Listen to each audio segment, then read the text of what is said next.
What is good, y'all? Welcome back to my channel. So to start off this month of movie reviews in October, we are starting off with Hell House LLC. This is a found footage movie directed by Stephen Cognetti. It is currently available on Amazon Prime. I'm gonna try to focus on movies that are available for streaming.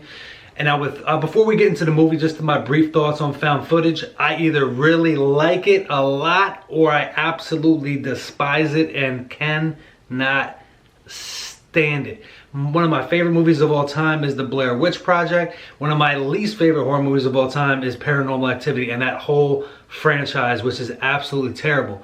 And a big thing tying into this movie, Hell House LLC, is with found footage movies that makes them good or bad is it organic to why they're recording?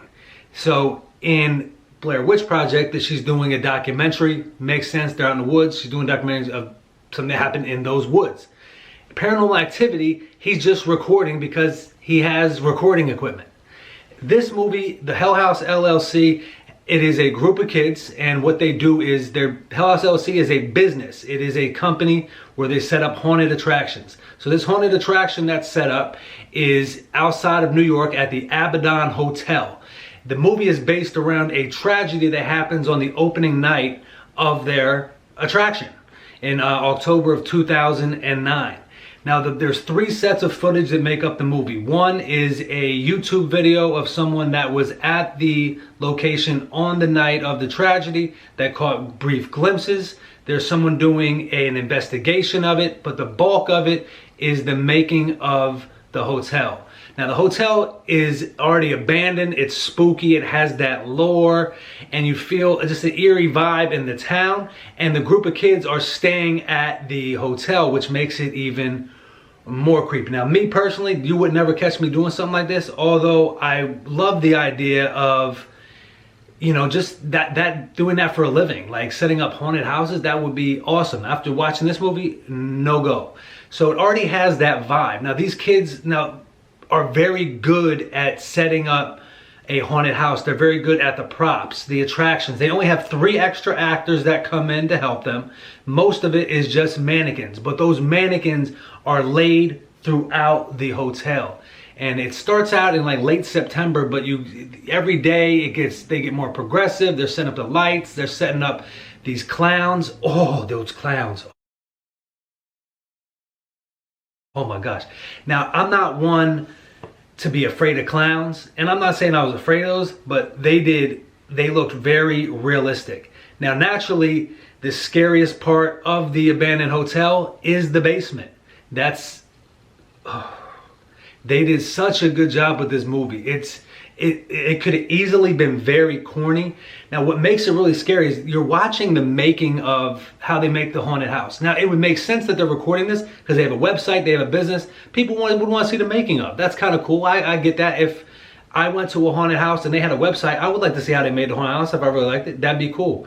But what's really cool about it is they're going throughout the movie, and as it progresses closer to opening night, which we know there's a tragedy that happens there. That's already established at the beginning of the movie, so we know we're leading up to that. So what happened there before is what's going on. So when they're moving throughout the hotel, they're having fun, they're just a bunch of kids having a good time. They set up this clown, let me set up this ghoul at the piano, and they look so realistic. And you know, they hear a bump in the night and they're documenting everything. Now they're walking throughout the hotel and there's these creepy little kids. They look bloody, they look dead, you know, zombified. You got people sitting in like a dining room. That's where something may have or may have not happened before and why the hotel got abandoned. They get into that.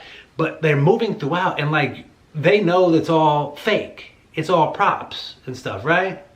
But we as the audience, like, it just looks eerie. You feel me? It's just, you're moving throughout this haunted house and you have these props set up and they're just walking through it like normal, but they're so creepy the way they do it, the way they set up the lighting. And then as it gets really closer, when they start to do different tests to see how this looks, that looks, little things start to happen. And that's where this movie's strong points are, is its pacing. It does not, for lack of a better word, excuse the term, blow its load in showing everything. It shows you little by little. Because here's the deal, if you showed what they show later on in the movie early, they wouldn't even be there. But they gradually progress up to that. The pacing is so well done leading up to opening night. The one character gets the vibe. He's like, we need to get out of here. We ain't welcome here. And as soon as he gets that vibe, a little bit too late. Now, I don't want to spoil anything because it is a great movie, but the attractions are well done. It's like a perfect haunted house. This would totally be a haunted house I would go to, and it's actually filmed at a real haunted attraction that people do. It's in Pennsylvania. I'm thinking about going to it. I think that'd be really cool to do for the channel and just in general. I really like this movie. It was very fun. It could have been very corny just at a haunted house, because one of my favorite horror movie of all time is The Shining, and the Overlook Hotel itself is a character in that movie, and the hotel in The Shining is just very basic, but it has things in it that make it eerie. Certain hallways don't make sense. In the Hell House, it takes those same vibes from The Shining of there's certain things don't make sense, certain hallways don't make sense, but it adds to it these creepy characters, and certain things start to happen. The spiritual activity starts to kick in. The props start to move around. You feel me? Again, I don't want to blow it. I absolutely recommend it. Turn the lights off. Watch Hell House LLC. If I was going to rate this movie, I would give it a strong 4.5 out of 5. Fantastic movie. Absolutely recommend. There's plenty of good films coming out. Like, I don't know if they're good yet, but there's plenty of stuff coming out this month related to October, Halloween, on Shudder, Amazon Prime, Netflix. I'm gonna try to watch as much of it as I can, review it for y'all. Again, I'm gonna be sharing some other experiences from this month. If you have seen this movie, please don't spoil it in the comments, but please let me know your thoughts. Did you like it? I thought, I wasn't really scared by it, but there's one scene in this movie that, like, and if you watch it, you know what I'm talking about. The way they set it up, absolute perfection. Again, guys, thank you for taking your time to watch this movie review. Let me know what your thoughts on the film. If you have seen it, please check it out, and I will see you guys again soon. Take care.